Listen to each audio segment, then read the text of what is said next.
لیکن آپ دیکھیں کہ ہمیشہ آئیڈیل صورتحال نہیں ہوا کرتی، ہر شخص اتنا کنسیڈریٹ نہیں ہوتا. لیکن اللہ تعالیٰ نے عورت کو جہاں شوہر کو باہر کی مشقت دی نا، کتنی مشقت ہوتی ہے گرمی میں، دھوپ میں. مثلاً ہر شخص کا ایئر کنڈیشن آفس تو نہیں ہے کہ وہ وہاں بیٹھ کے کام کر رہا ہے. بہت سے مرد سڑکوں پہ سڑکیں بنا رہے ہیں دھوپ میں کھڑے ہو کر، کچھ کھیتوں میں کام کر رہے ہیں، کٹائیاں کر رہے ہیں فصلوں کی، کوئی اور مکان بنا رہے ہیں، دھوپ میں کام کر رہے ہیں. تو مرد اگر سارے دن کی باہر مشقت کرتا ہے تو وہ بھی ایک پینفل کام ہے، اور اس نے محنت کی اور بیوی کے لیے سارا آرام فراہم کیا، کھانا پینا باقی ضروریات. اب اگر بیوی کو اس کا مطالبہ پورا کرنے میں تھوڑی تکلیف ہو رہی ہے تو کیا ہوا کہ موڈ نہیں ہے، دل نہیں مان رہا، تو کیا ہوا؟ نہ صحیح.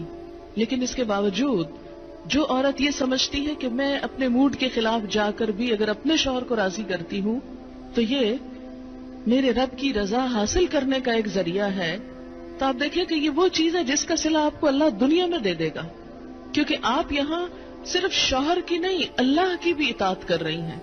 کیونکہ ایک مسلمان عورت کو اس کے رب نے یہ حکم دیا ہے. اور اس میں وہ حدیث آپ نے سن رکھی ہوگی اور عورتوں کو سنانے میں بڑی مشکل پیش آتی ہے مجھے ہمیشہ، اور عورتیں ایک دم اوفینڈ ہونے لگتی ہیں.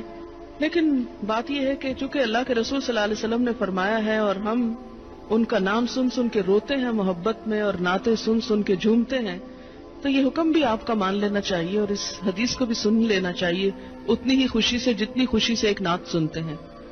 نبی صلی اللہ علیہ وسلم نے فرمایا جب مرد اپنی بیوی کو اپنے بستر پر بلائے اور وہ نہ آئے تو صبح تک فرشتے اس پر لعنت کرتے ہیں. بخاری کی روایت ہے، کتاب النکاح.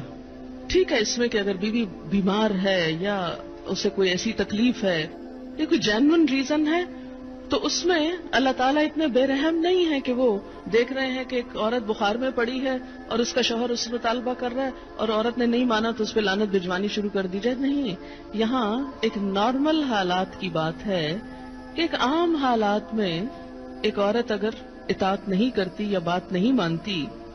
پر اسی لیے ایک اور حدیث ہے، حضرت ابو ہریرہ کہتے ہیں کہ آپ صلی اللہ علیہ وسلم نے فرمایا اگر عورت کا خاوند اس کے پاس موجود ہو تو وہ اس کی اجازت کے بغیر نفلی روزہ نہ رکھے.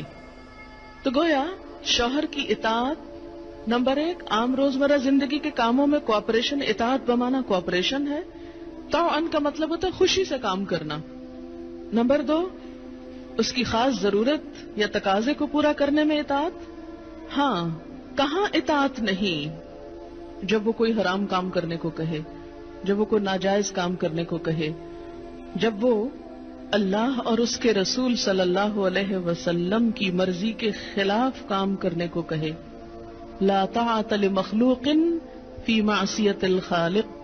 مخلوق کی اطاعت جائز نہیں خالق کی نافرمانی میں. اگر اللہ تعالیٰ کسی کام پہ ناراض ہے وہ اطاعت جائز ہے.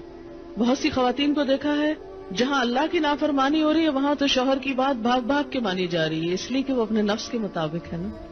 آپ سب جانتے ہیں کہاں کہاں. لیکن جہاں شوہر کی اطاعت اللہ کی رضا کے مطابق ہے لیکن ہماری رضا کے خلاف ہے تو پھر ہم وہاں نہیں بات مانتے. تو بسا اوقات ہم بظاہر اللہ کی رضا کا لیبل تو لگاتے ہیں، ہوتی اندر سے اپنے نفس کی اطاعت ہے. اور بعض اوقات شوہر کی اطاعت کا لیبل لگاتے ہیں لیکن وہاں بھی اصل میں نفس کی اطاعت ہوتی ہے کہ ہمارا اپنا دل وہی چاہ رہا ہوتا ہے جو شوہر چاہتا ہے اس وقت. بعض اوقات کئی غلط کام شوہر چاہتے ہیں نا کہ بیوی کرے، ہم خود بھی وہ چاہ رہے ہوتے ہیں ساتھ، اس لیے آڑ لے لیتے ہیں جی شوہر نہیں مانتے. مثلا سر ڈھکنا شوہر کو پسند نہیں، کیا کریں، اب شوہر کی اطاعت بھی تو اللہ ہی نے کہا ہے. یہاں شوہر کی ہم 100% اطاعت کو تیار ہو جاتے ہیں کیونکہ اندر سے اپنا دل جو ساتھ ہے. لیکن جب رات کو شوہر بلائے وہاں اپنا دل نہیں، لہذا چاہے اللہ تعالیٰ کتنا ہی فرمائے سب اطاعت بھول جاتے ہیں.